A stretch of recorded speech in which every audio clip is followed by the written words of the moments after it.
a gente vai falar de exames normais, sintomas ruins.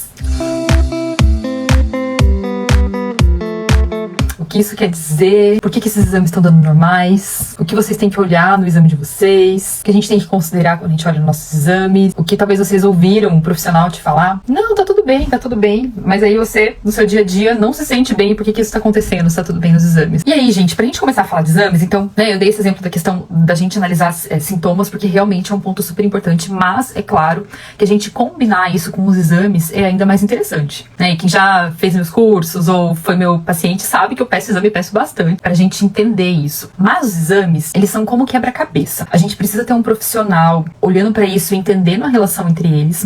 Porém, é muito importante que qualquer pessoa tenha alguns conhecimentos básicos para quando receber os seus exames em mãos.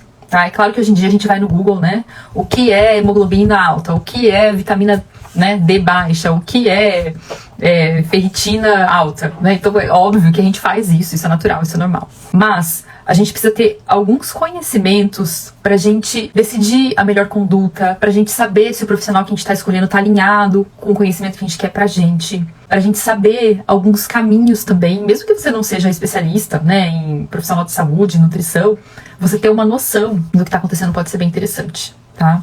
E a primeira coisa que a gente olha é a gente saber distinguir, primeiro ponto, tá? A gente saber distinguir entre exames, valores de referência e valores de idealidade. Esse é o primeiro ponto que às vezes faz o resultado do exame não fazer muito sentido, tá? Então, a gente pode mencionar aí o exemplo mais básico de hoje em dia, que é a vitamina D. Quem fez exame de vitamina D recentemente, ou tem um pouco mais de acesso, né, de curiosidade sobre isso, sabe que os valores de referência da vitamina D não são valores ideais. E profissionais que ainda usam isso estão totalmente desatualizados. Então, por exemplo, hoje no Brasil, uma vitamina D em 30 é considerado dentro de um padrão normal, tá? Mas a gente sabe já que 30 é um padrão de deficiência. O que a gente usa como ideal? Pelo menos 50, que já é o estabelecido na Europa. Referência na Europa, 50 como ideal. Em algumas situações, por exemplo, em doenças autoimunes, em doenças inflamatórias, em otimizar a fertilidade, a gente vai querer esse valor até ainda maior, tá? Então esse é o primeiro exemplo pra gente olhar e entender a diferença dos padrões de idealidade pro padrão de referência. Então quando você abre o seu exame e você vê que tá tudo verdinho, não necessariamente tá tudo bem. Então anotem aí esse valor. E a outra questão é alguns outros exemplos bem comuns. Ferritina. Ela pode estar dentro do padrão de referência, mas ainda assim ter alguns valores. Você ainda tem deficiência de ferro, tá? Então é legal uma ferritina estar em pelo menos 60. Por que esse valor é legal? Pra gente manter uma saúde do cabelo. Pra uma mulher que tá pensando em engravidar, gente, isso é extremamente importante. Se você entra na gestação com valores inferiores aos ideais, a chance de você não dar conta na gestação é muito grande. Isso é algo que eu vejo muito. Porque na gestação, a partir do segundo trimestre, o bebê suga tudo que a mãe tem. Isso acompanhando pessoas que são suplementadas de forma individualizada, com doses maiores do que vem naqueles, né, produtos prontos de farmácia. A gente vê que é difícil de manter. Mesmo uma pessoa que tem uma boa absorção, que é difícil de manter, tá? Então, realmente, esses estoques muito bons são um ponto pra gente considerar. E aí, é claro que às vezes a ferritina vai estar mais baixa do que isso, e isso pode ser uma deficiência de ferro ou não, tá? Que aí eu já vou falar pra vocês essas conexões, tá? Vou dar alguns exemplos aqui. Mas, por exemplo, eu como nutricionista, olho o ferro e a ferritina. Dependendo como tá a relação deles, eu já sei se você tem uma deficiência de zinco, se você tem uma deficiência de B12, que eu vou investigar os seus níveis de cobre. Então tem outros nutrientes ali também envolvidos, que às vezes são desconhecidos, né? Ou realmente não considerados. Daí ferritina pelo menos em 60 para vocês olharem ali, tá? Mas não necessariamente é uma deficiência de ferro. A gente tem outra questão também do TSH. Gente, quando a gente olha o TSH, então eu vou explicar para vocês. O TSH é um hormônio que é liberado pela hipófise da cabeça. Ele libera o TSH e fala lá pra tireoide, né? Tô colocando...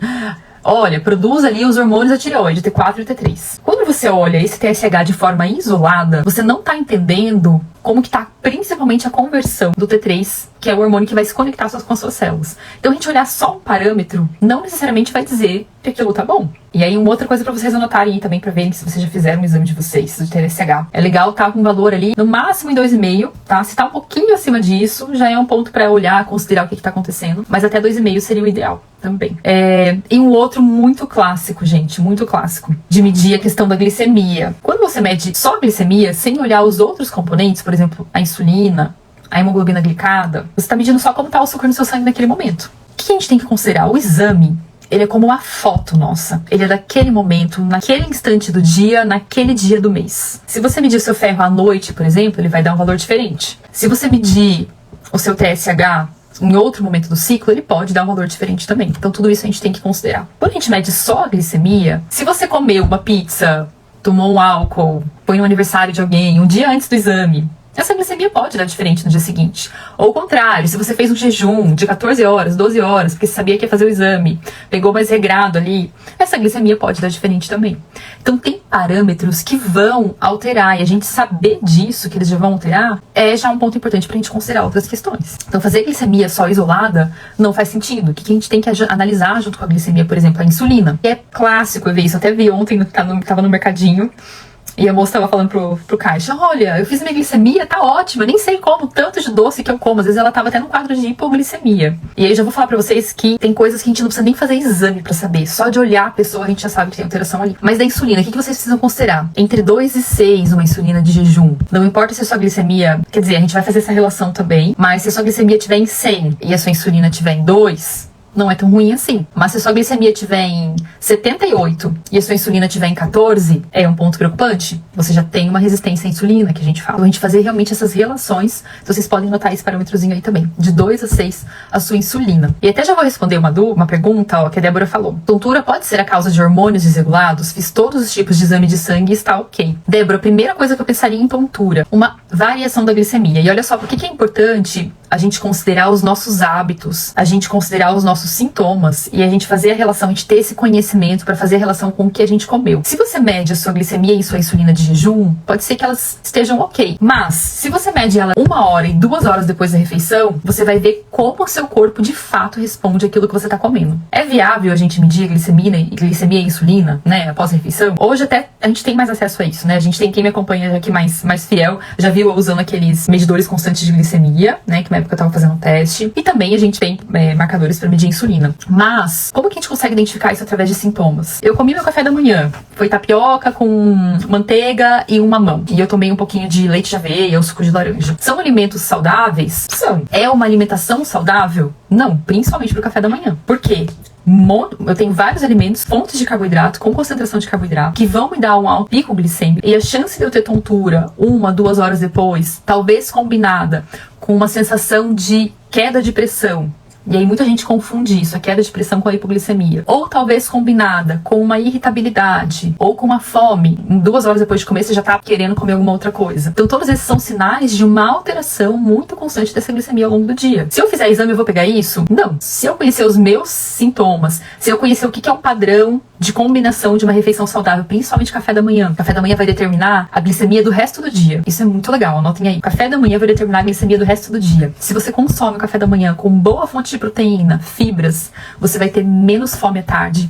Você vai ter menos, eu vou chamar de compulsão, mas dentro de um quadro saudável, não que seja um quadro compulsivo, tá? Mas aquele desejo por um doce, por um tipo de alimento. Você vai estabilizar a sua glicemia ao longo do dia, mesmo que você coma um macarrão, por exemplo, no almoço, que também é uma refeição com alta quantidade de carboidrato. Se você comer um café da manhã adequado, a resposta a esse macarrão vai ser diferente. Olha só que legal. Então a gente ter esse conhecimento de entender essas combinações, de entender os sintomas, é muito mais valioso do que a gente ficar medindo o nosso exame só. E aí é claro que a gente tem um outro marcador também que a gente pode olhar, que é a hemoglobina glicada. Então ela mostra pra gente como tá essa flutuação glicêmica ao longo dos últimos 3 meses. E essa questão que eu falei pra vocês de ter realmente uma medição constante de glicemia. Então isso é um primeiro parâmetro, por exemplo, porque a Débora me trouxe, de tontura. Segunda questão de tontura, Débora, a gente pode considerar. Quando é que essa tontura acontece? Ela é no período da manhã? E aí, por isso que quem já preencheu o questionário, o quiz hormonal, já viu essa pergunta, provavelmente, tá? Se você tem tontura mais no período da manhã, pode estar ligado ao cortisol. Então, o que é isso? Você tá sentada e se levanta, fica tonta. Então a gente tem essa questão aí também. E aí ele pode estar indicando cortisol baixo. Você também vai se sentir cansada pela manhã. A gente pode melhorar isso, às vezes, com o consumo, por exemplo, de água de coco, uma pitada de sal, que eu tô repondo eletrólitos. Melhor ainda se colocar uma acerola, uma vitamina C junto. Mas por isso que a gente avaliar sintoma é muito interessante mesmo que os exames estejam normais. E aí, uma outra questão, principalmente em nós mulheres, é realmente considerar em que período do mês a gente tá. Então, eu já vou, me perguntaram da intolerância à lactose, eu já vou falar da intolerância à lactose. Por quê? Ou talvez eu já fale agora. Pensa num negócio difícil de achar um exame que dê alteração, é quando se investiga os exames tradicionais para desconfortos gastrointestinais. Então, o que é isso? Você tá lá com estufamento, dor, gases, constipação ou muita diarreia. E aí, o que geralmente fazem, né? endoscopia. É claro que já tem outros exames que a gente pode avaliar isso, ou intolerância à lactose, né? Eu acho uma judiação pedir intolerância à lactose pra uma pessoa que já tá com sintoma. Porque é óbvio que você vai passar mal. É óbvio que você vai passar muito mal no exame, tá? Então, às vezes, você não precisa passar por isso se você já teve experiências onde você passou mal, tá? E aí é claro que nem sempre é lactose, pode ser a caseína também, mas a gente consegue distinguir isso facilmente. Por exemplo, se você tá comendo um queijo e tá reagindo, se você tá comendo um iogurte e tá reagindo, não é lactose. E por que é tão difícil da gente pegar essas questões gastrointestinais em exames? Primeiro porque nem sempre são considerados exames certos. Um exame que eu adoro pedir, que é super básico, é um coprológico funcional de fezes. O que é isso? Você vai mandar o seu cocô no potinho pro laboratório, eles vão avaliar como é que tá a sua digestão, o que tem de resíduo alimentar ali, se tem presença de muco ou não, qual o pH das fezes, tem gordura nas fezes. Isso aí a gente já consegue olhar para como tá a sua digestão. Muito mais interessante do que fazer um exame invasivo, por exemplo, como é uma colonoscopia, ou que é uma conduta tradicional, que é usar um omeprazol, né? Se você tem refluxo, se você tem algum desconforto. E uma outra questão, gente, quando a gente avalia um órgão, por exemplo, como é o intestino, a gente pode ter um exame que avalia a estrutura dele, mas não a funcionalidade. E aí o exemplo que eu mais gosto de usar pra vocês entenderem isso é: pense que alguém pede pra você se dobrar e encostar as mãos no chão. E aí você não consegue encostar as mãos no chão, porque você tá sem alongamento, tá sem fazer atividade física, ou sempre teve essa dificuldade, blá blá blá blá blá, tá? E aí essa pessoa fala, você tem um problema muscular. Tem alguma questão aí nesse músculo que é doente, não funciona. É claro que isso não seria verdade. Dentro desse contexto, é óbvio, a gente sabe disso. É uma falta de alongamento, tá?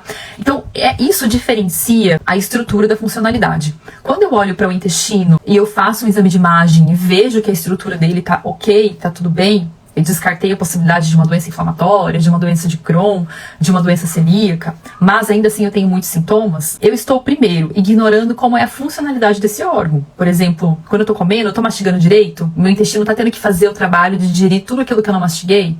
Segundo, eu tô considerando todo a microbiota que tá ali, né, toda aquela parte química. Então, muitas vezes, quando a gente olha para uma estrutura, a gente não considera a funcionalidade daquela estrutura.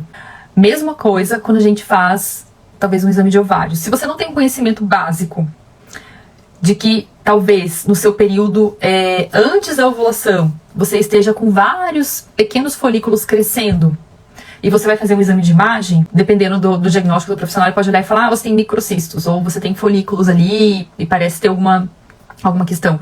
Mas a gente tem que olhar em que período do mês estava. Ele perguntou em que período do mês você estava, ele considerou outros sintomas também, tá? Então a gente tem que considerar muito isso quando a gente analisa função e não só estrutura. Por exemplo, se você tem uma dor no período ovulatório, né? Pode ser, se é uma dor intensa, vale a pena investigar, se tem algum mioma, se tem algum cisto, alguma coisa, mas pode ser uma dificuldade em ovular. E você percebe isso porque você ficou ali por 1, 2 dias com aquela dor intensa, depois de um período que você estava muito tempo sem ovular. Por exemplo, numa pós-amamentação, pós-parto, num pós-pílula, né? Então esse conhecimento também é muito válido pra gente. A DESA, tá? E aí já entrando nessa questão da gente saber avaliar as variações hormonais da mulher.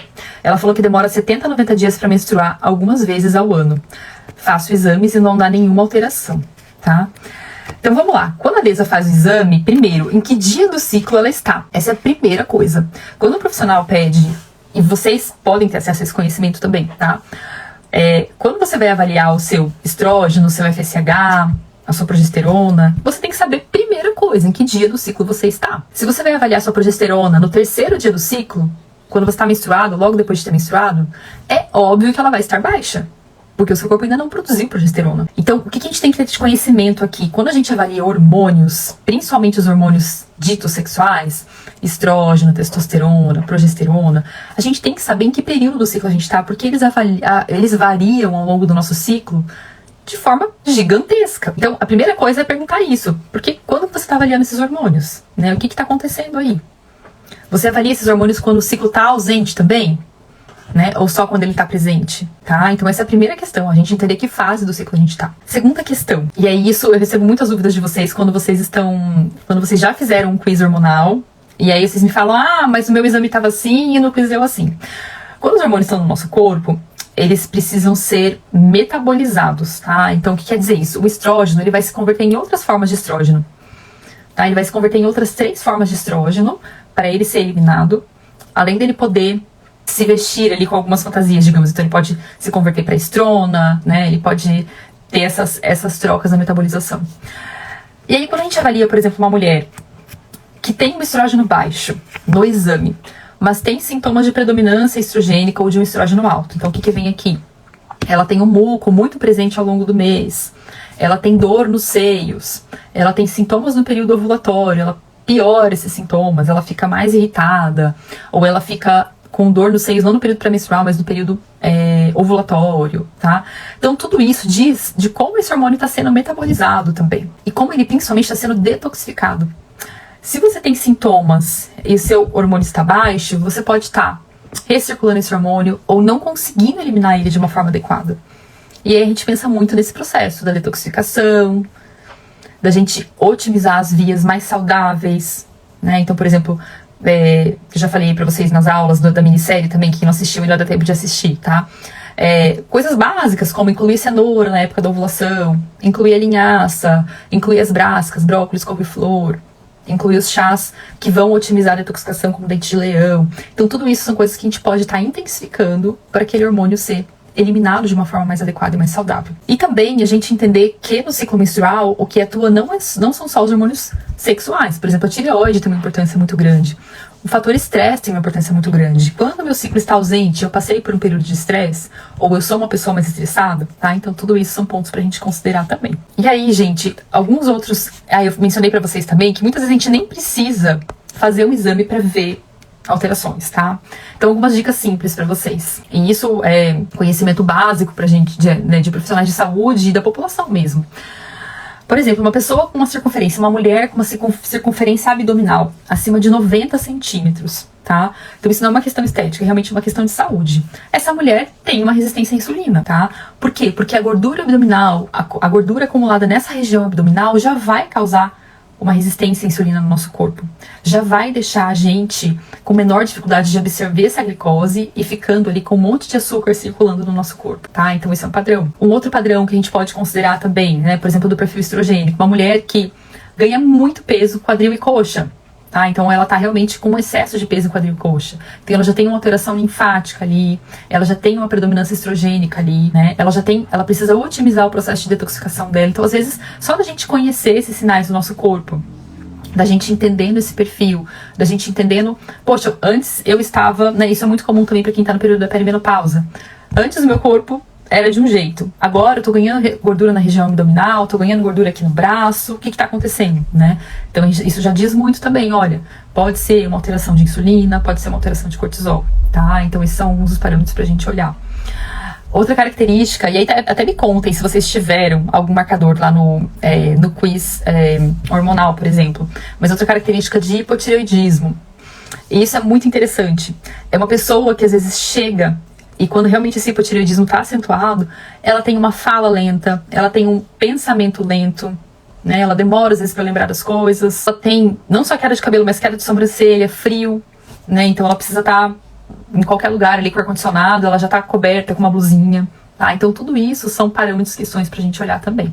E aí a gente pode falar um pouquinho, né, do hemograma mesmo. Quando a gente olha para o hemograma, que é o exame mais básico que a gente tem, que marcadores do hemograma podem dizer questões além do que a gente está acostumado a ver, né? Além do que a gente já sabe ali. Então, geralmente a gente olha, a gente já vai entender se está com anemia ou não, né? Se os leucócitos estão altos ou baixos. Então vocês podem anotar também esses marcadores. Um deles é o volume corpuscular médio, VCM. Ele é o tamanho da hemácia.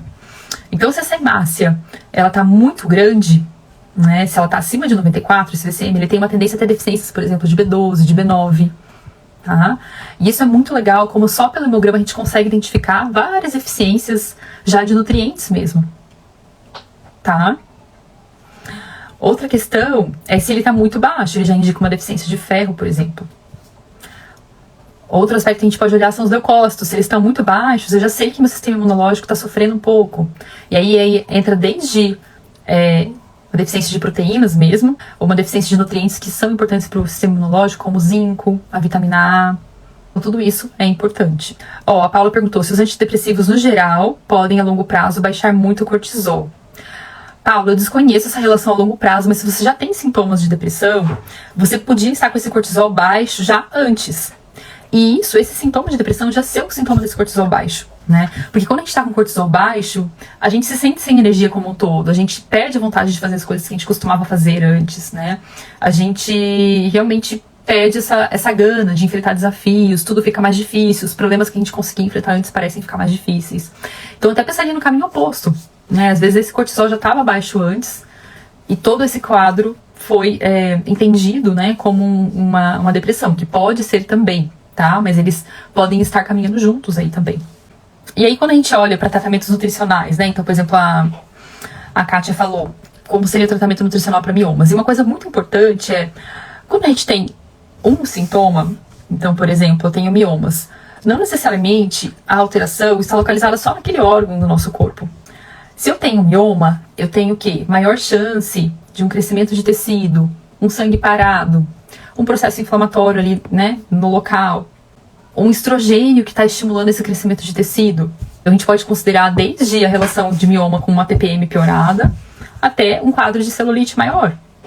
E aí, Kátia, nos casos de mioma, né, você que é nutri também, tem alguns estudos falando bastante da questão do consumo de álcool, principalmente cerveja.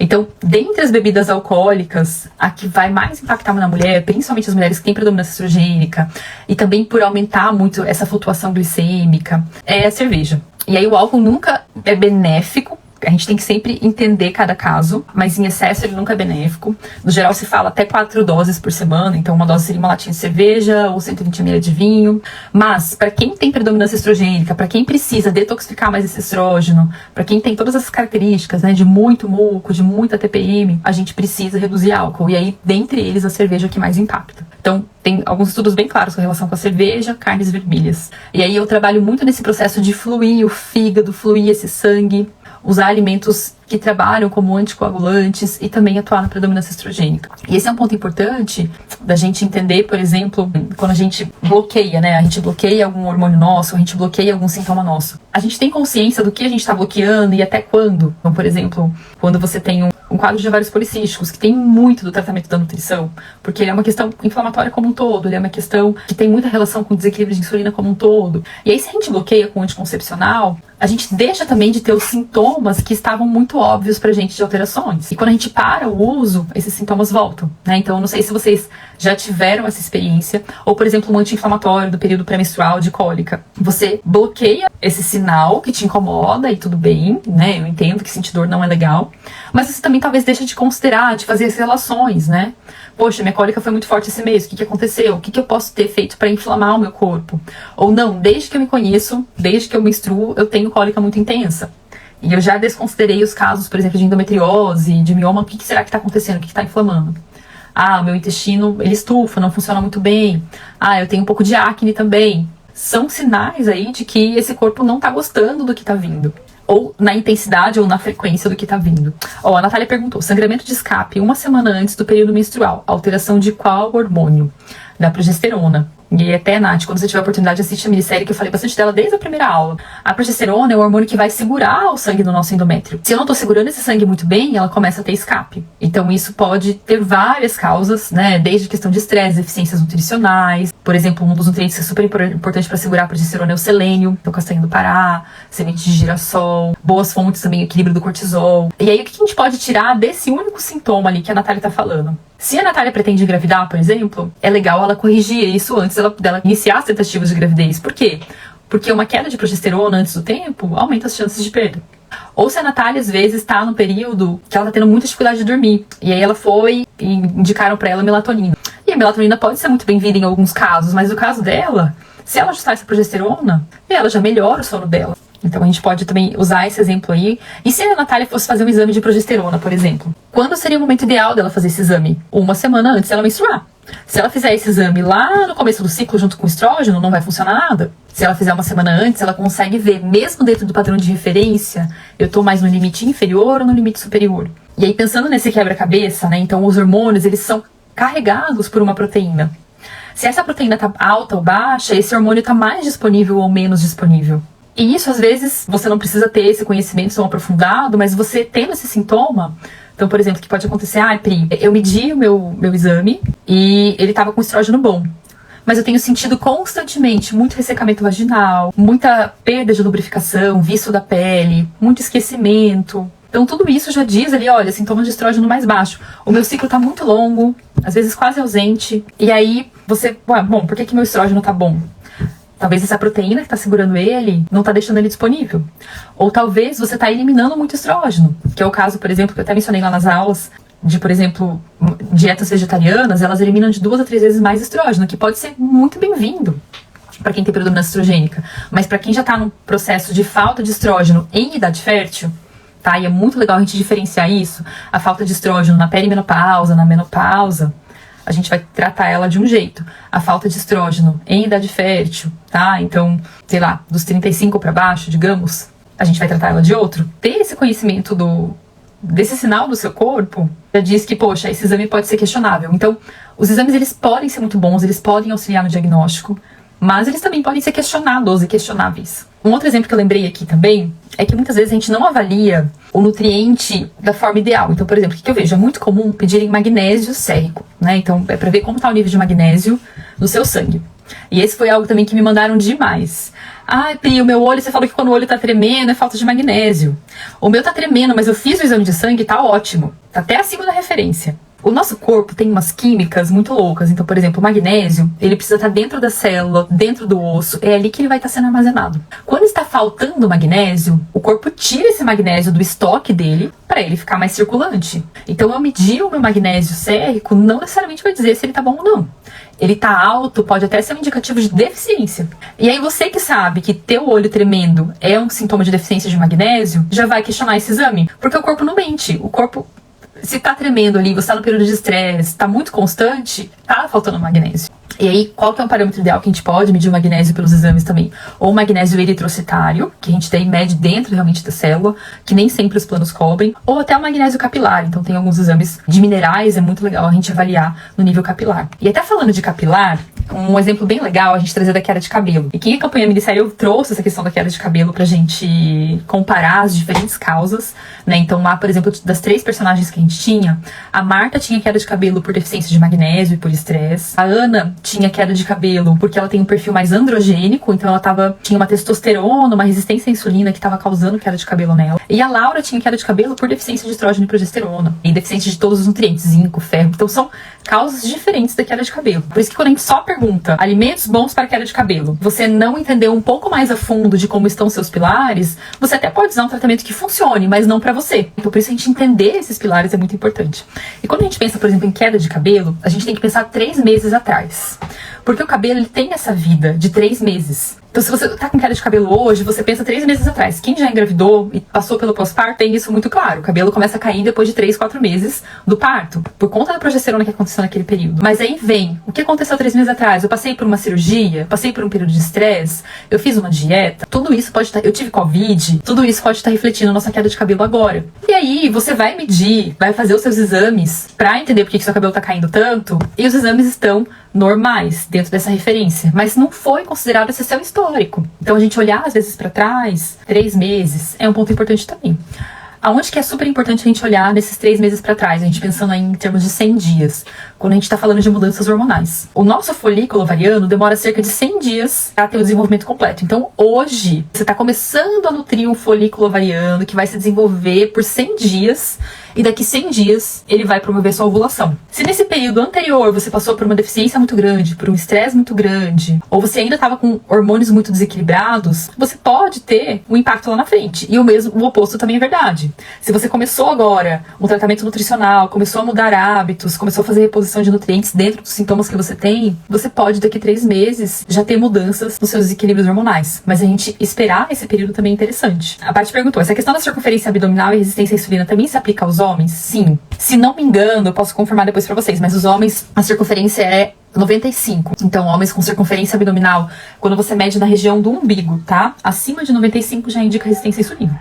Por isso, gente, que assim, às vezes eu não sei se eu dou risada ou se eu choro. Quando uma pessoa que tem aquela barriga, sabe aquela barriga de... Eu falo, né, barriga de álcool mesmo, de cerveja, proeminente, dura. Fala, meus exames estão normais. Eu fico pensando, meu Deus, que exame que tá normal nessa pessoa, nesse indivíduo? Que profissional que olhou esse indivíduo e falou que tá normal? Porque ele tá esperando o quê? Ele tá esperando ele ficar doente. Ele tá esperando ele ficar extremamente alterado para ter uma intervenção. E é isso que a gente não quer. A gente quer atuar quando a gente tá no subclínico, no borderline, quando a gente pode ficar melhor, e não quando a gente tá, né, ferrado, pra gente começar a mudar. É isso que a gente começa a atuar. É atuar pra gente melhorar a nossa performance. Eu falo performance aqui não só de produtividade no trabalho, mas melhorar a nossa disposição, a nossa vontade de fazer as coisas, a nossa capacidade de viajar, de explorar, né, de ter filhos, de ser criativo, de dormir bem e de curtir a vida. Senão a gente fica sempre nesse quadro do estou mais ou menos, estou vivo, mas não estou bem. E aí ter esse conhecimento, acho que traz muito pra gente também, pelo menos é o que eu sinto muito em mim.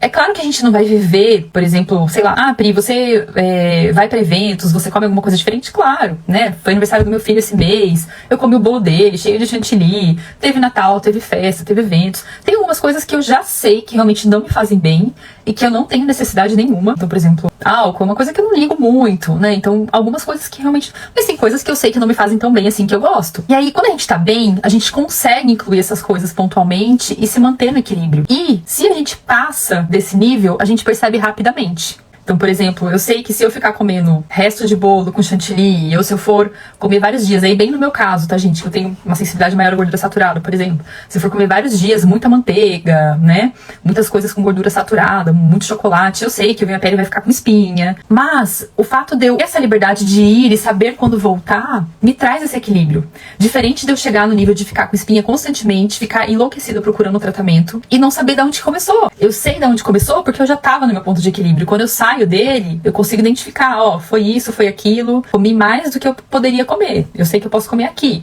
mas uma semana, um mês, né? Não, eu sei que não dá. Então a gente consegue muito navegar entre o ir e vir. Não que a gente vai ficar sempre numa coisa restrita, mas a gente consegue perceber com rapidez quando a gente perdeu o nosso equilíbrio. E também voltar com rapidez. Por exemplo, uma mulher que tem um conhecimento de modulação hormonal, de regulação hormonal através da alimentação, não quer dizer que ela vai ter uma ovulação sempre perfeita. Ela pode passar pelos perrengues que a gente passa na vida, normal. Sei lá, perdeu o emprego, perdeu um ente querido, tá se separando, se mudou de cidade, 1001 coisas que podem afetar. Tá reformando a cozinha, não ficou comendo bem aquele mês. Mas o fato dela estar no equilíbrio, dela conseguir observar, putz, esse mês eu acho que eu não ovulei, ou eu tô com gotejamento pré-menstrual, ou eu senti que eu perdi minhas estribeiras aqui de irritabilidade. Ela sabe da onde partir, ela sabe o que é o ponto de equilíbrio dela e como voltar pra ele. Então, esses conhecimentos nossos de observar o corpo, de saber os caminhos pra gente voltar e também sair, são os conhecimentos que vão nos mantendo bem a mais longo prazo. Diferente de você já não estar tão bem e você recorrentemente entrar num ciclo desvirtuoso, né? Então, o fato de eu estar cansada, eu vou querer, ou estressada, eu vou querer só comer alimentos mais doces e de paladar super agradável, porque eu preciso de prazer na vida. Isso vai me tirando o sono, vai me tirando a energia cada vez mais. Eu vou acumulando gordura numa região, sei lá, que não quero, eu vou perdendo a autoestima.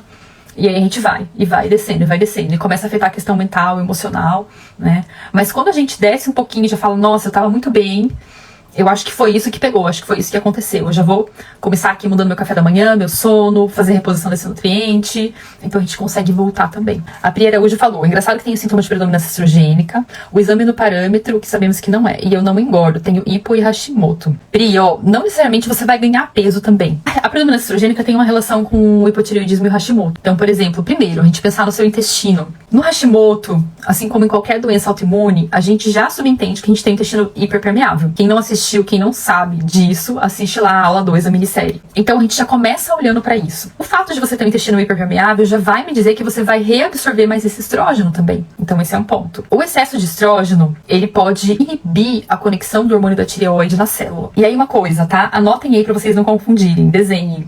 A gente pode ter predominância estrogênica sem ter excesso de estrógeno. Como? Quem tá predominando, imagina que você tem uma pessoa numa sala. Quem tá predominando naquela sala? É aquela pessoa. Imagina que você tem 5 pessoas naquela sala, 2 de camisa vermelha e 3 de camisa azul. Quem tá predominando? As 3 de camisa azul. No caso de eu ter só uma de camisa azul sozinha, eu também tenho uma predominância. Mas ela tá predominando porque não tem ninguém mais. E aí, traduzindo para o nosso ciclo menstrual, se eu tenho um estrógeno mais baixo e eu não ovulo, eu não produzo progesterona de forma suficiente, eu ainda assim posso ter uma predominância estrogênica. Isso que está acontecendo, você não está ovulando, não está produzindo essa progesterona. Então, mesmo estando baixo, na segunda fase do ciclo ele continua predominando. E aí os sinais do corpo, então tanto os sinais pré-menstruais, os sinais no muco cervical, tudo isso pode te ajudar a entender um pouquinho disso também. A Renata perguntou sobre ferritina baixa e não ser ferro. A minha ferritina está em 27, meu ferro sérrico 92. Ótimo exemplo, Renata. Quando o ferro sérrico está muito mais alto do que a ferritina, ferritina, tá? Então, ferro sérrico é legal tá em 80 e a ferritina acima de 60. E aí, pra quem é minha aluna,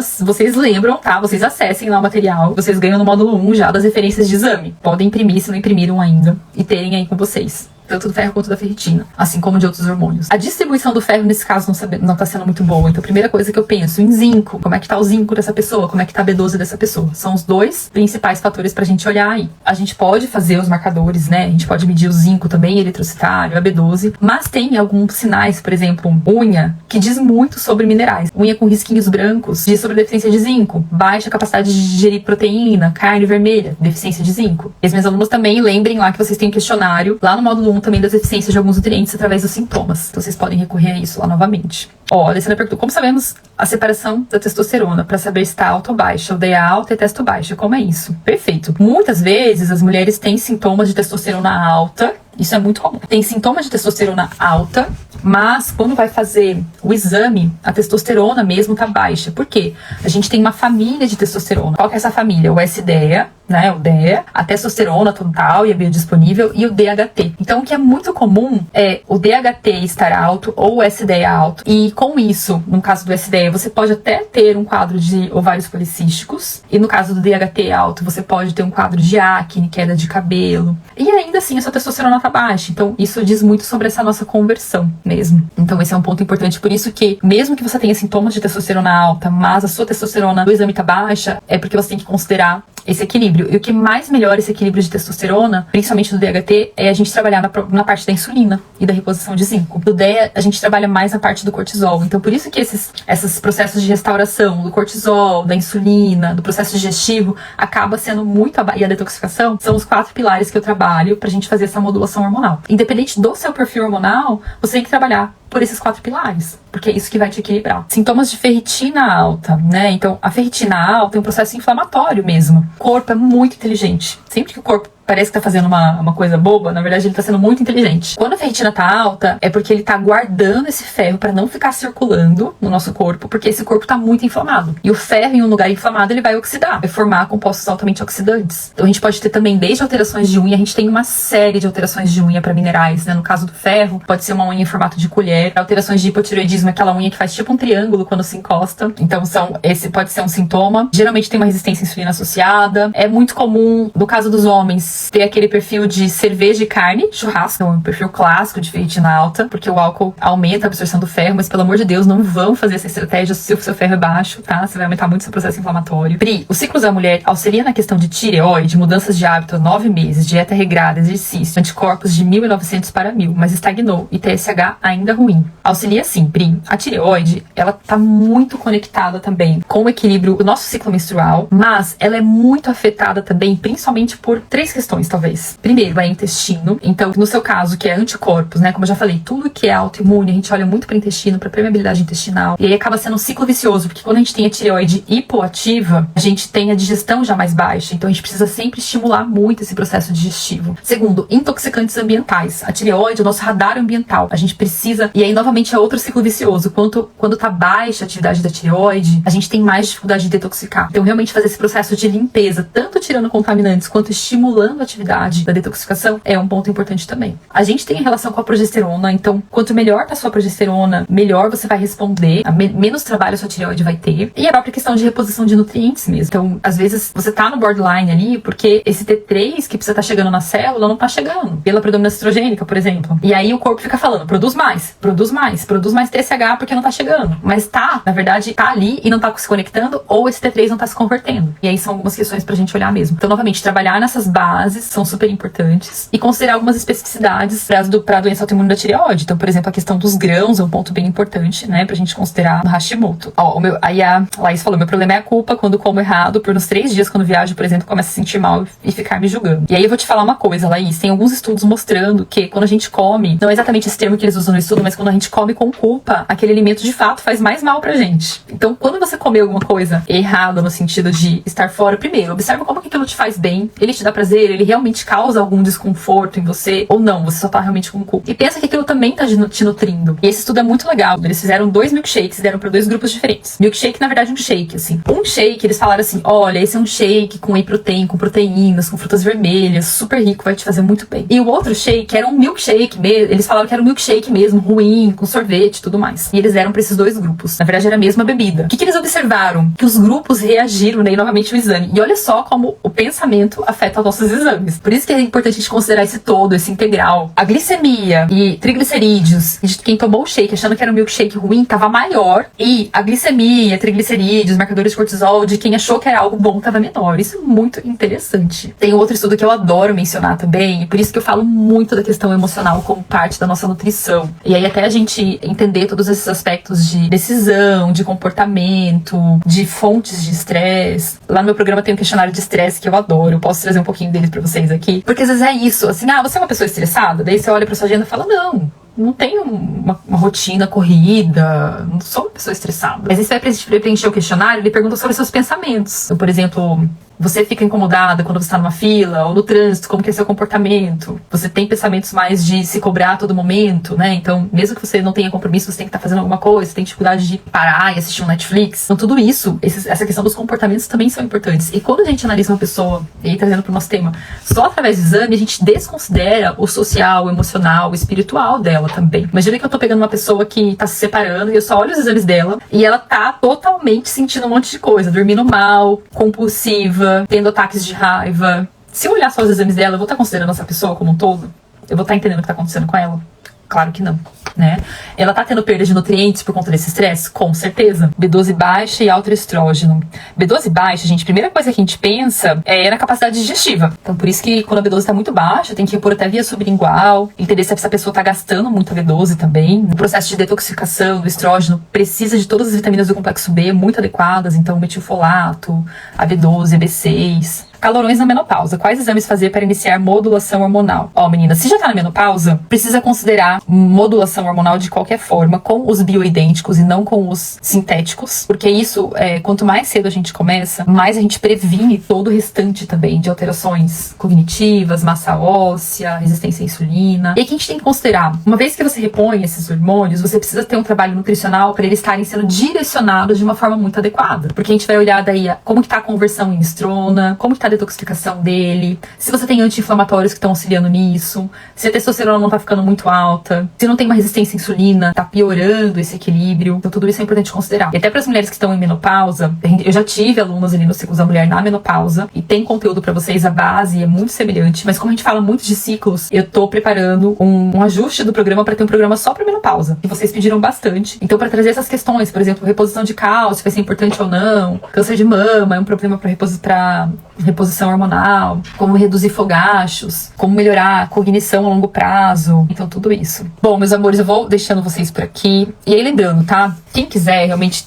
quem tá preparado para esse momento de se conhecer, entender os sintomas, eu sei que tudo que eu vou falando aqui às vezes parece muita informação para guardar, mas eu realmente fiz o meu programa para trazer um pouco desse conhecimento para vocês, que são coisas que eu acho que todo mundo, toda mulher, né, o meu foco é trabalhar com mulheres, precisa saber sem necessariamente se sentir dependente de um médico, para você realmente ter mais responsabilidade. E é claro que a gente precisa pedir ajuda para alguém cuidar da gente, é claro, não tô tirando essa necessidade. Mas a gente ter melhor argumentação, a gente saber que tipo de tratamento a gente quer, a gente até conseguir escolher melhor as pessoas que vão cuidar da gente, né? Então não ser algo assim tão aleatório também, e sempre baseado em tratamento de sintomas, sabe? E poder ser alguma coisa mais preventiva.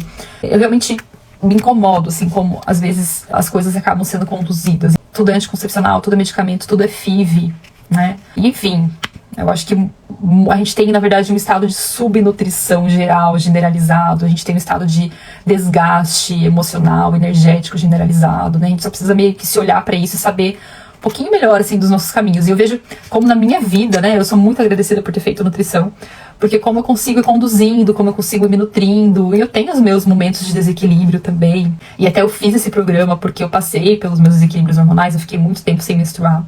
E aí eu só escutava isso, faz um ciclo de progesterona, toma anticoncepcional, mas eu já era nutricionista, eu já trabalhava com uma visão funcional, eu já sabia que tinha alguma coisa errada, né? Já sabia que meu corpo estava me falando, cara, isso que você está fazendo não tá dando certo, não é bom pra você.